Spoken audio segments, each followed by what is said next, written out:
scientists have tried to make a silicon-based life form, based on silicon. You can't do it. You can't make out of phosphorus or nitrogen or sodium or, the table of elements. You can't imagine a life form that works any other way except with carbon because of this peculiar, extraordinary quality of in chains having memory and storing energy. And that's why carbon is so important. It's not just quote, quote, another element.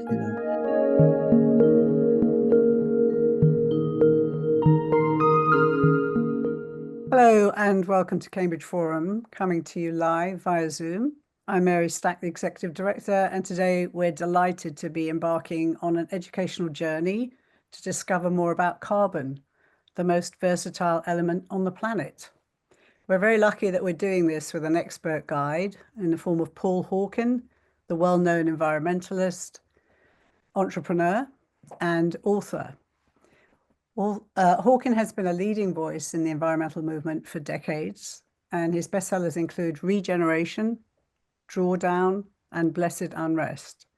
He's the founder of Project Regeneration, which is the world's largest, most complete listing and network of solutions to the climate crisis. His latest book is a celebration of the subject Carbon, the Book of Life, and opens a window of understanding into this underestimated, ubiquitous, and essential element. Welcome, Paul, and thanks for taking the time to join us. My pleasure. Thank you so much, Mary. Okay, so where to begin? Your book is broad, comprehensive, full of information about carbon, lots of facts that I didn't know. But most of all, it's a tribute to this element, which animates the entirety of the living world. So when did your fascination with carbon begin? I think the same time as many of the listeners, viewers, it began when carbon became such a discussion point for climate. Certainly carbon comes up in our lives here and there and everywhere, but not as something you focus on. And it became more and more focused as a kind of the pivot point for understanding climate, for the Paris Mandate and all these kind of things about, temperature can't go up further than that. And then there was, net zero and, the climate crisis and, talking about, carbon as basically the bad boy, here that was causing a lot of problems. And so there had to be methodologies and ways of measuring carbon. The carbon footprint came out from British Petroleum, actually in 2020, from an Ogilvy and Mather, the ad agency, said, we got to get these environmentalists off our back. And because we're, emitting and producing so much carbon-based fuels. And so the idea was to calculate your footprint. In other words, you're the one who's actually emitting carbon by what you do, and you can calculate it and you can reduce it. So there was that sort of narrative, which still exists to this day. People talk about their footprint. And so during that time, I was watching the whole climate discussion, the movement. And there was Al Gore, and particularly Bill McKibben, who I thought and think he's just extraordinary. And his book, The End of Nature, and that was in 1987, whatever, I think. And then Al Gore's subsequent book. And as an environmentalist, I felt like, well, carbon, climate, emissions, and the impact on nature and biodiversity were well in hand. These two, they're on it.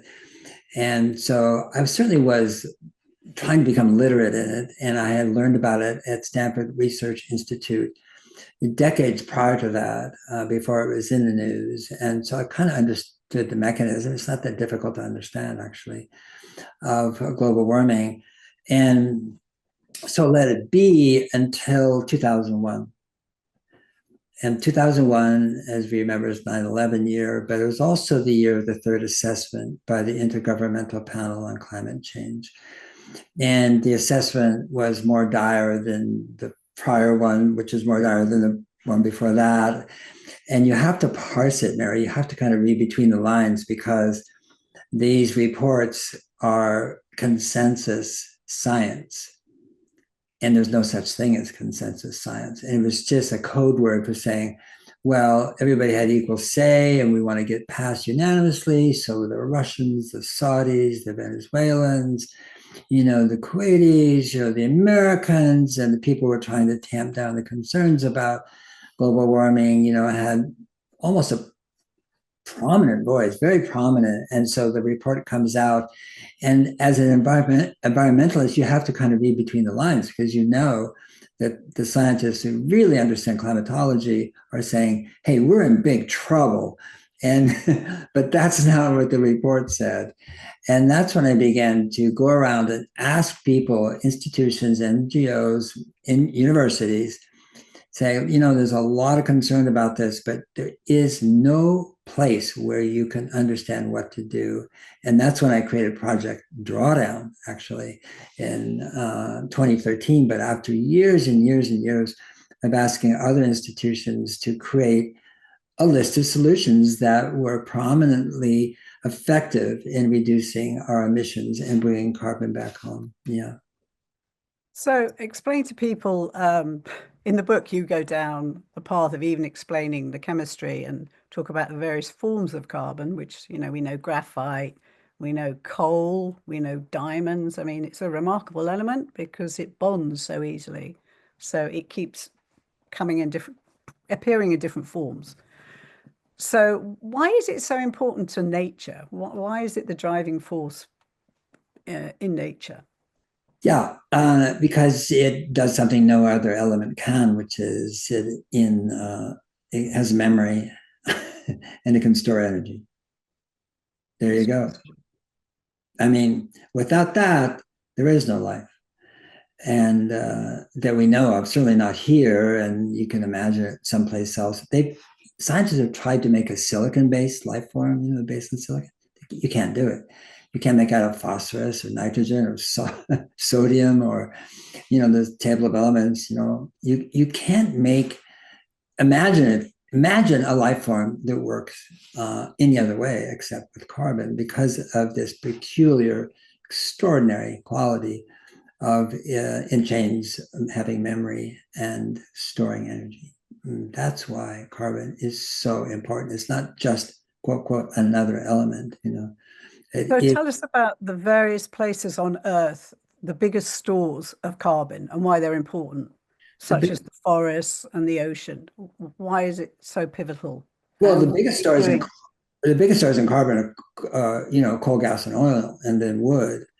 And they store energy, right? I mean, that's why they're so valuable because human beings have always sought out concentrated and affordable forms of energy. And that was, wood for a long time. Coal was used 1,000 years ago in China, but not prominently. But it's really, the English, the UK, Britain, and Belgium, where it became basically the basis for the Industrial Revolution and the creation of steel and other things. So the greatest concentrations are swamp forests, that's this coal, and then marine oil deposits, which is marine, came from the seas, from creatures and things dying and that keep going to the bottom and so forth. And so those are the two prominent sources of of carbon, and they're the ones that are causing the most interest, because on one hand, we wouldn't have the industrial civilization we have now and all the things we love and treasure, and without them, we would not. At the same time, and then in the actual ocean itself, phytoplankton draw down the carbon, correct? Yeah. And when the oceans are warming, it's affecting that cycle dramatically. Well, it was interesting because, when the Gaia hypothesis was created by Jim Lovelock, and his mandate was to terraform Mars. We know somebody else who's trying to do that right now. And but he said, well, how to terraform it? Well, I better figure out how we are terraformed. In other words, how do we create an atmosphere? We being, well, I mean, Earth itself. And that's when he got into some very peculiar, interesting relationships and dynamics between the biosphere and the atmosphere, because it is the biosphere that creates the atmosphere. And the atmosphere obviously has a big impact on the biosphere. So it's almost inextricable. They are inextricable. You Right. can't separate them out. You use names. And what he noticed geologically or in the fossil records that phytoplankton would adjust according to if the world was getting warm, and it would increase its growth, of course, and draw down carbon, and got cold, and then it would do the opposite. And so that there was this relationship, but it couldn't be explained using conventional biology or conventional science. And that's when he came up with the idea that actually the Earth is an organism itself. It's acting like an organism with feedback loops and like a complex interactive system, you know.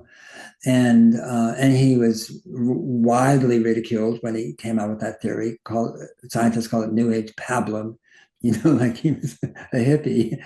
And of course, he has been validated scientifically on that. But so yeah, carbon concentrates when it's because a tree concentrates it, a swamp forest concentrates it, a whale.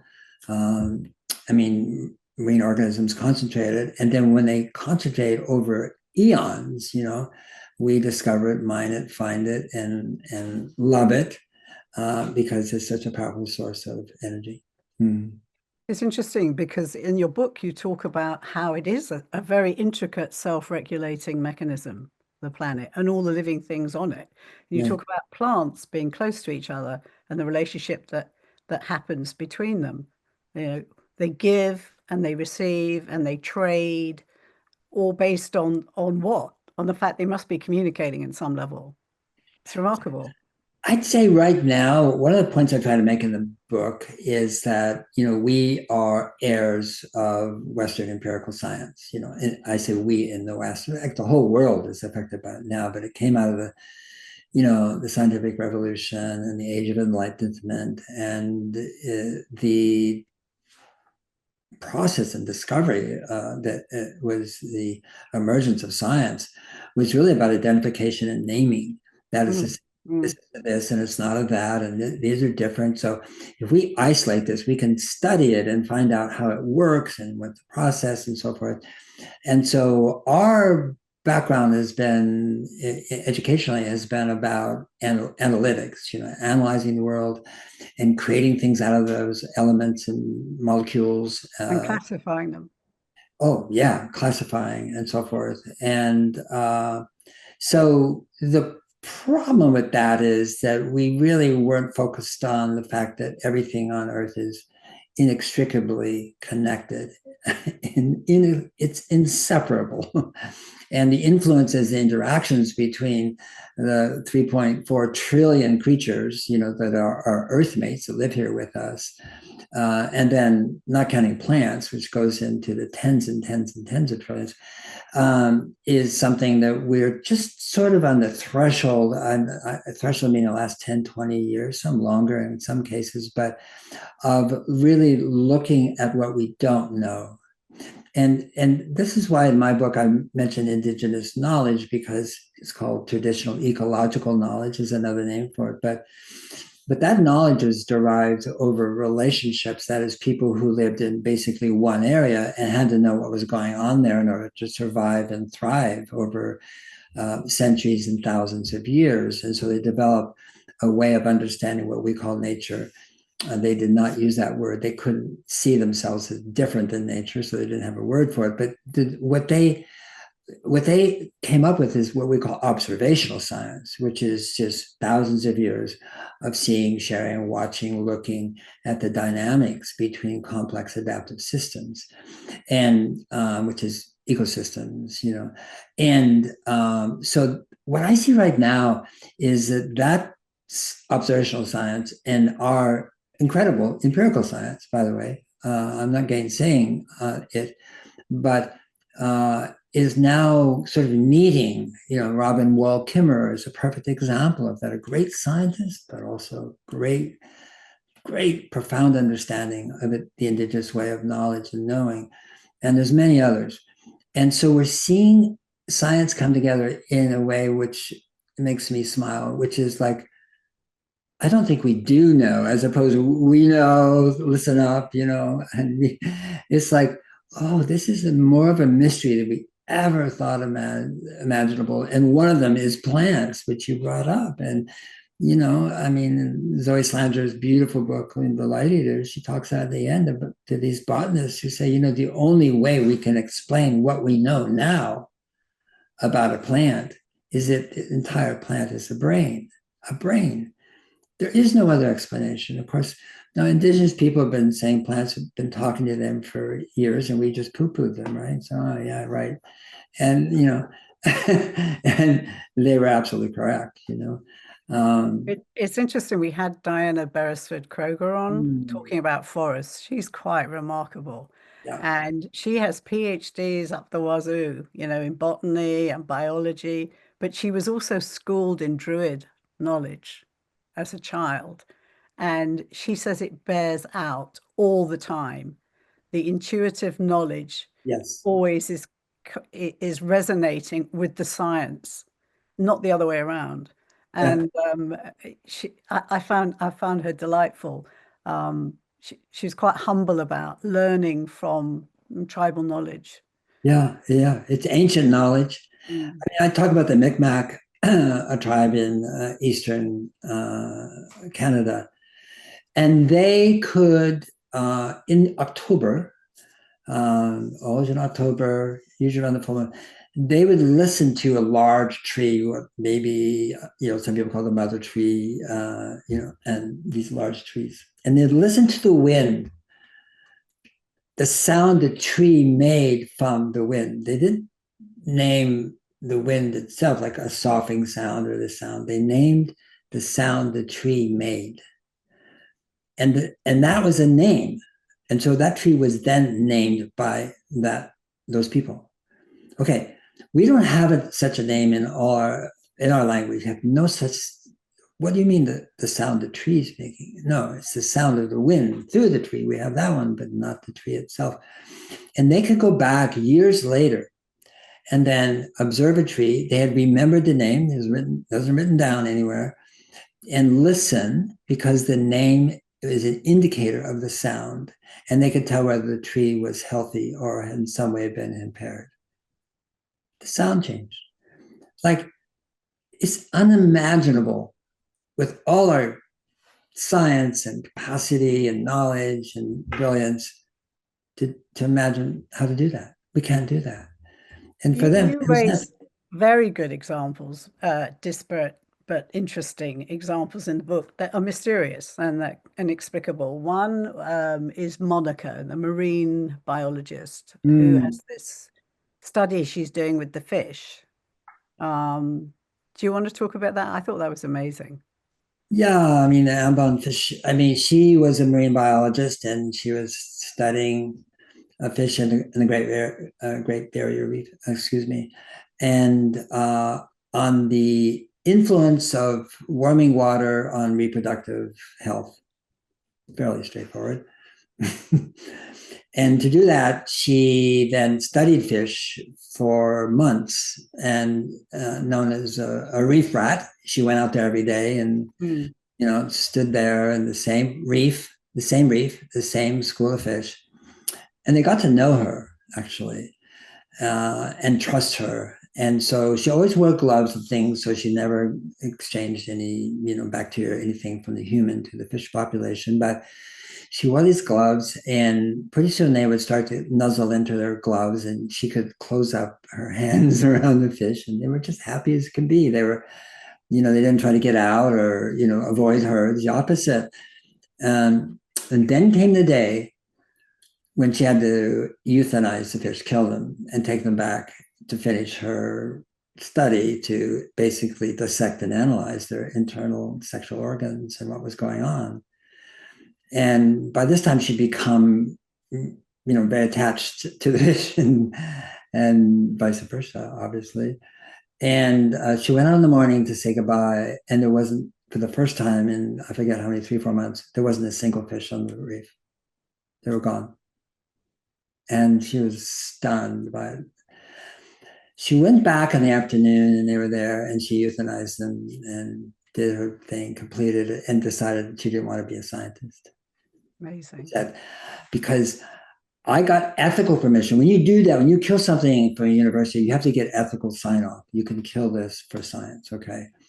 But she said the fish never gave me permission. Asking the wrong people or wrong creatures,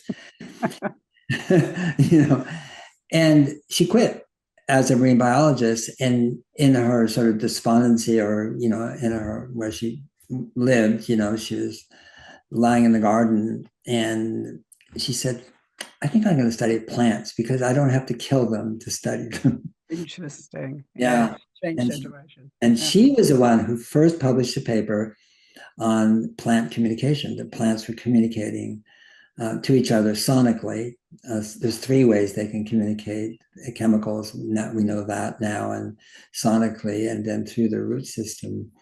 But and she was, oh gosh, she was made fun of. It was peer reviewed, but heckled, and but she had an airtight experiment that proved it, and yet it was so repulsed or resented by botanists, and so, and all men, by the way. I mean, I don't have to get gender involved. It's all men criticizing a woman, who is saying, I'm sorry, but you repeat the experiment yourself if you don't believe me, All right, let's draw us back to the book for a minute, because it's full of stuff that we need to talk about. So we've got quite doleful times to that's no understatement. And I found this quite refreshing. I mean, there's a lot of optimism in the book and faith, certainly that the earth will regenerate, whether or not we do. But it's hard for most of us with this dig, dig, dig mentality and all the regressive environmental moves that Trump has already made, on top of the ongoing destruction, which has been pervasive. So how do we stay positive? I don't think staying positive is a good thing for anybody. I think that the range of human response and emotion and connection is, we want to keep that. That's who we are. We're human. We don't just stay positive, like everything is cool, don't worry. And so I can only speak for myself, which is that I immerse myself in what's going wrong. Because I want to know the zeitgeist of the world. How do people feel? What are they thinking? Are they ignoring? Are they just blocking it out? Or they don't get the news? Or, they don't have the education with which to understand it? Or how are they suffering, in terms of food or water or etc. And virtually every morning, I read papers, news outlets, videos, interviews such as yours, by the way, and listen, make notes. I have copious notes. But then I said, got it. Thank you for all the people who are informing the world. And I just happen to be one who wants to know, but not they're informing me. I avail myself of that information. But then I just say, thank you. I actually give gratitude to it. And now I'm going to go write. I'm going to go into my garden. I'm going to go read. I'm going to go be with people who are doing things that are extraordinary, in terms of revitalizing, restoring, regenerating. But I don't carry it with me all day long and into my sleep and wake up in the morning, and because that's just cruel to myself. That's just cruelty. And so accepting it and saying thank you doesn't mean you don't care about it, doesn't mean that you're not aware of it, doesn't mean that you don't want to do something about it. But there's no point in carrying, say, Donald Trump around your head all day. I mean, that's what he wants. So, or just talking that way with friends, and you can talk about that stuff all day long. What happens? Nothing happens except you just sort of fall into a pit of despair and a cynicism. So that's how I see it, which is to not turn away, but be a human being, which has all these, right at the outset, we talked about that, all these beautiful qualities of a human being. And one of them is fear, for sure. If we didn't have it, we wouldn't be here. So it's to be honored, as is anxiety. Depression really comes from the overcycling of that, and you can't get out of it. It's sort of like a gerbil wheel of emotions that are horrible for people. And I think everybody's been depressed at one time or another, but they don't stay there. And some people do. But I think that, to me, everything is a teaching. The climate is not in crisis. It can't have a crisis. It's impossible. That's a projection onto it. Like, I can have a crisis for sure.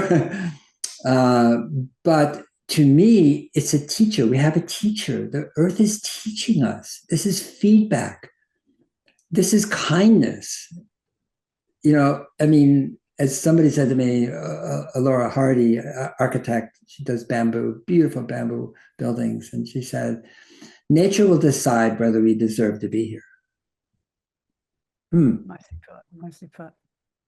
Okay, so talking about putting energy out rather than in, which is usually what depression is, you have done a lot of problem solving, and I would advise everyone to go to the regeneration.org site, which is truly remarkable as a resource. And there's a vast compendium of information, contacts, ideas on that site, and it's what's going on around the world. And I don't know how many people took part in putting it together and keep it together. But anyway, you've said the Nexus, quote, "We've designed a living repository of solutions to the Earth's greatest challenges, designed to strengthen the agency of people everywhere, from living rooms, classrooms, boardrooms, cabinet rooms. Nexus is continuously evolving as knowledge, science, and wisdom traditions expand the frontiers of what's possible to create a regenerative future for all." Hooray. Okay, so is this the culmination of your life's work, this website? No, it's just the last one I've done. I hope I'm not culminated yet. Or composted. Yeah, or composted. That's soon, coming soon to a neighborhood near you. But, so what I noticed, because I did Project Drawdown, which was, the most substantive solutions to reversing global warming. And what I wanted to do there is name the goal. Could we stop talking about net zero? We want to reverse the situation. We don't want to get to some plateau in 2050, which we're not going to get anyway. But I mean, even if that was possible. And but putting the solutions out there often left people thinking that, well, I hope they do it. They being my city, a corporation, a company, or I hope they teach that at school. I hope. I mean, and in a sense, people were giving up their agency because they didn't see that they had agency. And so what Nexus is about is saying this is what you can do as an individual. And some things you can't. There's things you can't do as an individual. But here's what you can do as a family, or a community, or a neighborhood, or a city, or a county, a province, a business, a company, a corporation. And so agency is different. It's always got individuals in it, but I mean, individuals that congregate, and so doing, they have a different level of agency. And so to make the solutions actually doable.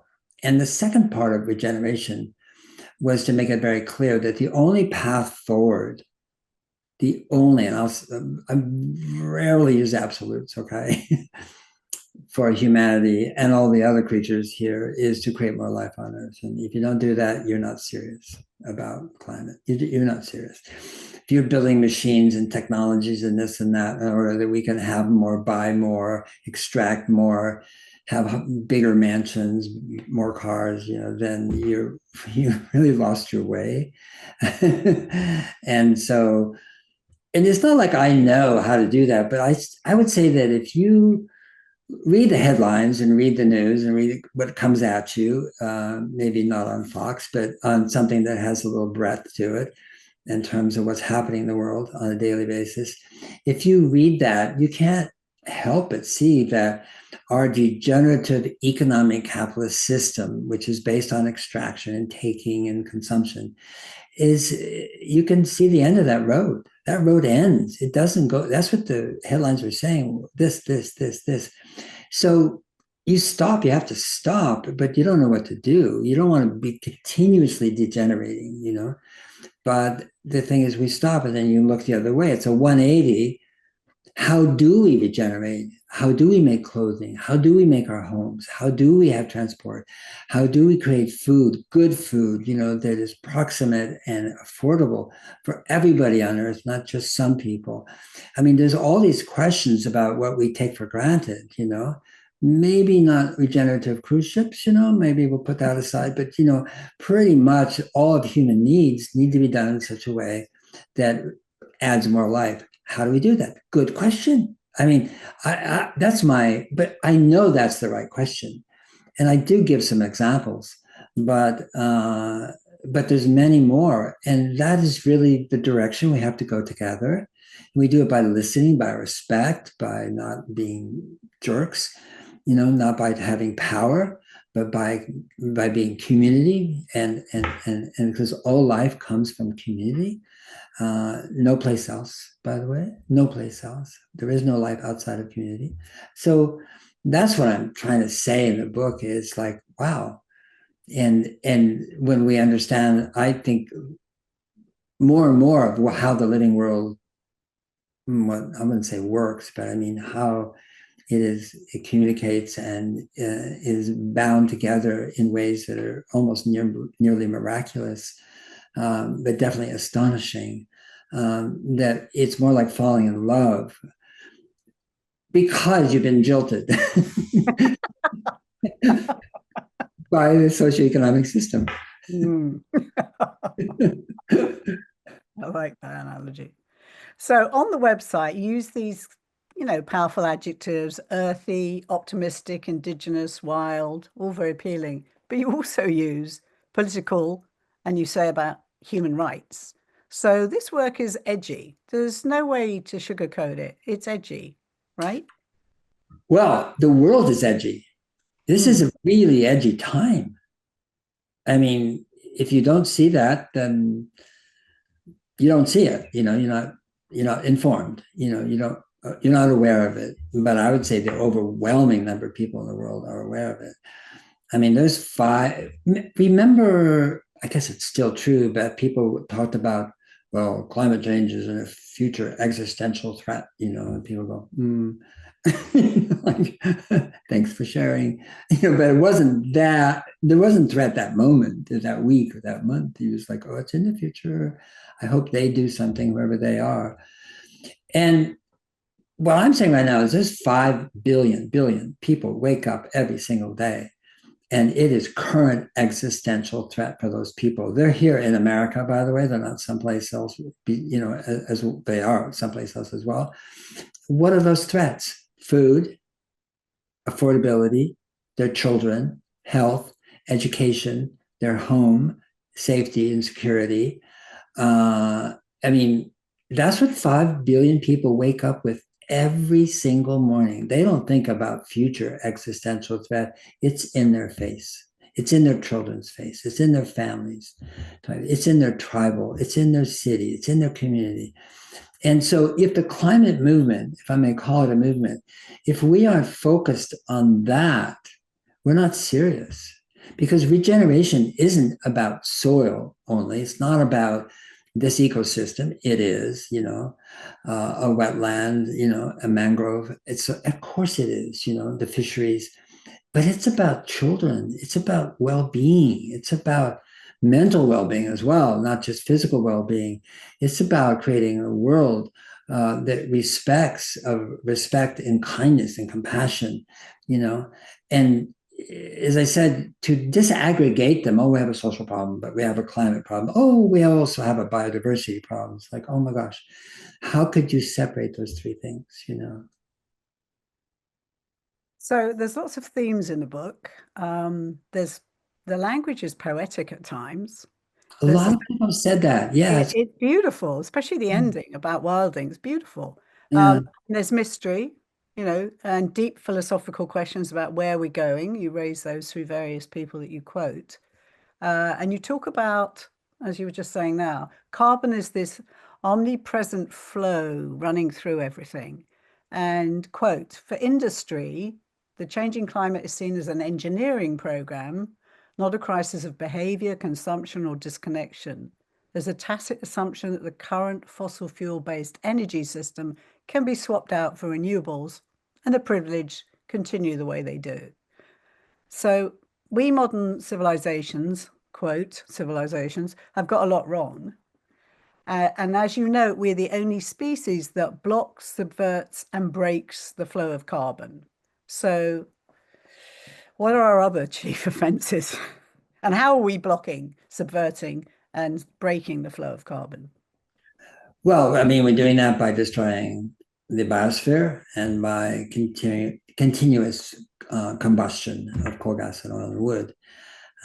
So I throw wood in there because people think, oh no, that was the 18th century. We used to burn wood, but then it was coal, then it was oil. We burn more wood today than ever in history. 2.3 billion people depend every day on wood for heat and cooking. So I mean, we have to really look at it with true scope, and the idea that somehow if we get enough solar panels and wind turbines, we're good to go is also bizarrely incorrect. Only 19% of our energy is electricity. Okay, the rest is coal, gas, and oil and wood, and we're using more and more of them every decade and every century since they were first discovered successively. So that's what humans do, and that's what we've been doing, and that's what we're going to do. Okay, now what are we going to do? Knowing what we know, and I mean, my next book, Upstream, is really addresses that as opposed to this one. But what I'm trying to do actually is not so much, I was an altar boy. I was raised Catholic. I was immersed in all the different types of sin that are possible and labeling of them. I might as well have been Jewish. Same. It's just like, oh my gosh, I'm feeling guilty all the time. And I feel like we have to look at it from a different point of view, which is what's our potential? What's the possibilities here? And we have to also, I think, recognize that on one hand, the global warming is a teaching, it's a suggestion, we're being nudged, like, hey, listen up, I know, as if, but at the same time, I feel like, what's the word? We have to give up this idea that there's going to be a top-down solution, that, oh my gosh, they're going to be in Brazil now. It's a conference of the parties, and this, and I know that the 29th was Azerbaijan and made oil deals there, and the 28th failed, and the 27th didn't work out so well, and the 20th, you're right. It's not going to work out in Brazil either. And that doesn't mean that people there aren't great and should meet and be talking and come and go. That's wonderful. But nature It shouldn't be an OPEC meeting. Well, it should be an OPEC meeting, which the last one was. Yeah, look, I mean, oil deals were being done there. Well, what do you expect in Azerbaijan? I mean, but the point being is that there's this idea that if the top gets together in the right way, in the right combination, the right place, and all that sort of stuff, that it's going to be solved. And no, nature is not top down. We live on a living earth, and so for people to recognize that is really good. It doesn't mean they abjure. It means that we do have the means and the methods and the understanding and the desire to actually create the real solutions. And they're also small that they seem irrelevant because of that top-down. You read the Wall Street Journal or read this, read that. I mean, it's top down, top down, top down, top down. The oil companies and this and Trump and that. And you go, oh, we're screwed, right? But I disagree. Well, looking at some of the solutions, because you do talk about solutions in the book, and you do quote Robin Wall Kimmerer saying that we've got to give up with this endless culture of taking and have a more symbiotic approach to things. And you say the dance of carbon doesn't preclude the inclusion of technological innovation. And tell us a bit about Invent Wood, because that was really inspiring. That was remarkable. It is inspiring. It was invented by a Chinese scientist, Lingbing Hu, who was discovered, as children are sometimes in China, to be a gifted child. And when they find that, then they move them to a different educational system. They're not in the same public school system.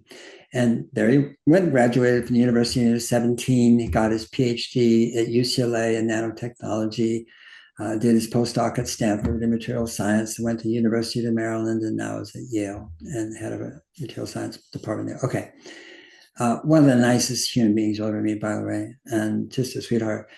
But he was, because of nanotechnology and carbon fiber, and that was his PhD, he was studying cellulose, which is, in every plant. I'm looking out at my forest out there and my trees. And I mean, we all know cellulosic fiber, and, it makes our paper and all that sort of stuff. He was studying a single cellulosic fiber an electron microscope. And he was struck by the fact that it was structured the same way as a carbon fiber, as a nanotube. And it makes sense. It grows sporadically up to, and it has to bend, be flexible, it can't be rigid. And then he tested the strength of it, and it was stronger than carbon fiber. And he thought, wait a minute. You mean the bamboo or that, sapling or this rose bush has something in it that's stronger than carbon fiber? It's like, So then, with 9 years of ARPA-E grants to the University of Maryland, ARPA-E is from, Department of Energy, they studied how to basically put that together in a way that would combine the strength of those single strands. And to do that, you had to eliminate and change the nature, eliminate some of, and change the nature of lignin, the dark stuff that holds it together. And also that was called demicellulose. So you had to kind of rearrange that in a way. And then what they came up with is you do rearrange that, and then you compress it under like 100°C, for an hour. And what you come up with, I don't know if I have one here. I should have one. I don't. I can wave it in the screen. But you come up at the wood. It's all wood. There's nothing else. There's no chemicals. There's no metal. There's nothing. That is 50% stronger than steel, 1/6 the weight, more than 1/2 the cost, that doesn't rot, that doesn't, insects can't get to it, and it doesn't mold. And so that, then they went to the DOE again, and DOE gave them the maximum grant they can do, which is $20 million, to build the prototype factory in Frederick, Maryland, in which is existing and producing Invent Wood. And there's inquiries from all over the world, as to the people want it. Architects want it. Tonga wants it. The Pacific Islands want it. New Zealand wants it. So this is a substance that you can use for building. It's as strong as you can make a building out of it. You can replace the whole building. You don't need cement or concrete or steel. And it's super light, so it's easy to transport. It doesn't involve any oil. You don't have to drill you don't have to make steel. No It's steel. incredible. In fact, it can replace rebar. It can be the rebar in the concrete if you're using rebar, which is 43% of all steel is rebar to reinforce concrete. So It's affordable, non-toxic. It sequesters carbon. It's the opposite. It's a carbon sink. It's not a carbon emitter. And the company is starting to take off, because people learn about it. And as they learn about it, they're just like trying to get into the queue. But it's a step-by-step thing of building the next factory, which is beginning soon, and then another one and another one. But yeah, that's that between concrete and steel, you have 17-18% of emissions. Amazing. It's a single. That was very exciting to read that. Yeah, there's more. I can have more, but there's these breakthroughs that didn't come from fear or trying to fix something. I mean, you hear about green steel. We're going to fix. We're not going. How do you do that? Hydrogen. Oh, great! What a great idea. Where does the hydrogen come from? Water. Oh, sounds even better.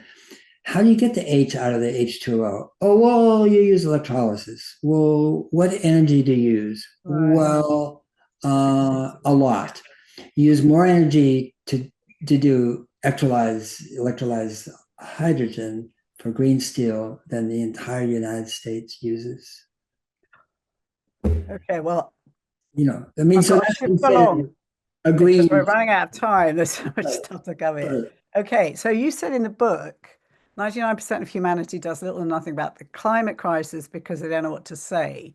Well, first of all, that may be true, but I have to say that you've done a tremendous amount by your work and by what you've said and that people have listened to.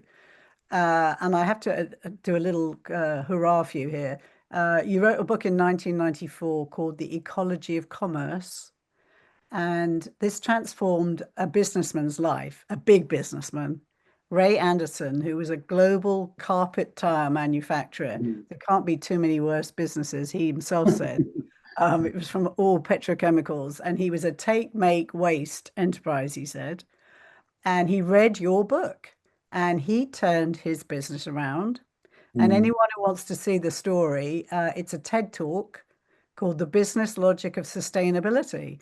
So, Paul, that shows us something, I think, that profound change is possible in the most unlikely of places. So, you actually developed a relationship with him after that, I think. You became good friends. Yeah, we became very good friends. When he passed, his wife called me and said, "Would you do his eulogy?" Which was actually reprinted in the New York Times. And I said yes. And I went to, Georgia, went to Atlanta and did it. But months later, I couldn't help. I said, I called her and said, "Was that your idea or was that Ray's?" He said, "Oh, no, Paul, that was Ray's idea."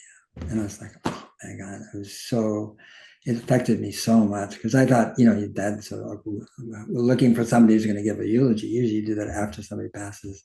He said, "No, Ray wanted you to do it." And That's a good feeling. That's a good feeling that you were yeah, able to have that impact with. I'll send it to you. I'll send it to you if you want, and you can post it up. I mean, I haven't read it for years until this year. Actually, I hadn't read it. So we've got a few more things, a lot more things in the book. So you say every problem is a solution in disguise. And I'm thinking of Trump when you're saying that. And his diehard commitment to fossil fuels and dig, dig, dig. And I'm thinking, whoa, this is pushing this argument to the max. Well, what I said is every problem is a solution in disguise, or it wouldn't be a problem. That's a very important part of it. And so maybe we'll just leave that one be. no, I mean, you can, to me, that's why the next book is Upstream. Upstream comes from, there's the fable of the river, and it goes back 1,000 years. And we've heard it in different, variations. Bishop Desmond Tutu used to talk about it. But here you are, people, your river, you're by the river's flowing by, you're having a picnic or whatever, you're there. And all of a sudden you see a child or somebody, being rushed down the river and there's flapping around that can't swim and they're going to drown. And you go, oh my gosh. And you jump into the river and you save them, of course, and you go, oh, wow. And then you sit down again. Oh, there's another one going down the river. And you go, oh, what's going on? And you save that person and you save people. And then pretty soon somebody says, don't you think we should go upstream and find out who's throwing them in? Mm. So that applies to this administration on every single way. Can we go upstream to see where are this absolute insanity and desire for power, power over and to obliterate, whole swaths of our culture, and sexually, that is in terms of gender, in terms of religion, and Palestinians, in terms it goes on and on and on, being sort of wiped out, climate science, health science, this, that, in terms of departments, NOAA, incredible agency. So we have to go upstream, and that was you can resist it in real time for sure, but at the same time you have to go to cause, and that's how I see it really always. And that's why I want to write the book Upstream, because it's like, hey, let's all look at first cause instead of Yeah. damage and terrible things happening downstream. Okay, another thing that comes under the scrutiny in the book is the food industry and how it's contributing to the climate crisis. You say the climate crisis is a direct outcome of what we choose to eat, and list 160 countries that regard our bread, corn, candy, beef, pork, and other foodstuffs as toxic. That shocked me, 160 countries. So you say the world is at an inflection point with respect to how humanity will produce food. Can you elaborate a little bit on that? I know it's a big topic. Yeah, I'll try to make it very simple, which is all life comes from soil, period, end of subject, not counting the sea. Okay, I'm talking about on the land. And every culture that we know of, except one, by the way, the Egyptians, but every culture we know of for the last umpteen thousands of years have called the earth Mother, Mother Earth. They all called it Mother Earth. Well, why? Well, I mean, women give birth, the men don't. I mean, they knew that the earth gave birth to life. All life. All life as we know it comes from that. And well, where in the earth? Soil. So what is soil? And soil has been mistreated, not always, by human beings since the dawn of agriculture. In some places they haven't, like in Asia, there was a beautiful book called, by F.H. King, 4,000 years of really sustainable culture, agriculture. But what we know really, and people will argue with me on this one, is the soil is an organism, it's not a thing. And what happened after World War I or around there is that Fritz Haber, a German scientist, discovered how to make nitrate cheaply for bombs. And another scientist learned how to make poison gases that were used in that World War I, to kill people. Well, those are the source of chemical fertilizer and pesticides. Okay, that's where they came from. And so basically, what we did then is treat soil as a medium in which you put food, NPK, chemicals to feed the plant, right? And in fact, what to restore life on earth, to make good food, to a food system that actually is generative and regenerative, you feed the soil. You put, and you don't feed the soil feeds the plant. Like you don't try to feed a fetus when it's in its mom. You feed the mother. It's like this is really Ag 101, and somehow we have Syngenta, Monsanto, and Bayer, everybody forever trying to convince us otherwise, and we're hooked on it, we're addicted to it. So that's the regenerative ag movement, which is really, really important in terms of emissions. Yeah. So here's the poetry. You described soil in the book as the dance and flow of carbon under the surface of the earth. It's pretty magical stuff. Yeah. Well, Jill Clapperton says when you're standing on the ground, you're standing on the roof of another world. There's more life underneath than there is above. Now we see what's above and think, oh, well, that's impossible. Nope.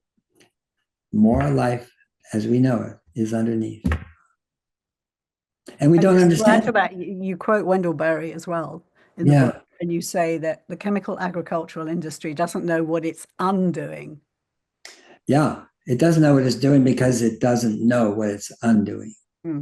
It's clueless. Very, very. Yeah. And just so we're on the topic, if anyone wants to watch, you quoted the mycologist Giuliana Furci, and we had her on the program last year talking about mushrooms. So we got a whole program on mycelium, and everyone wants to know what's going on underneath. Yeah, she's wonderful. Yeah.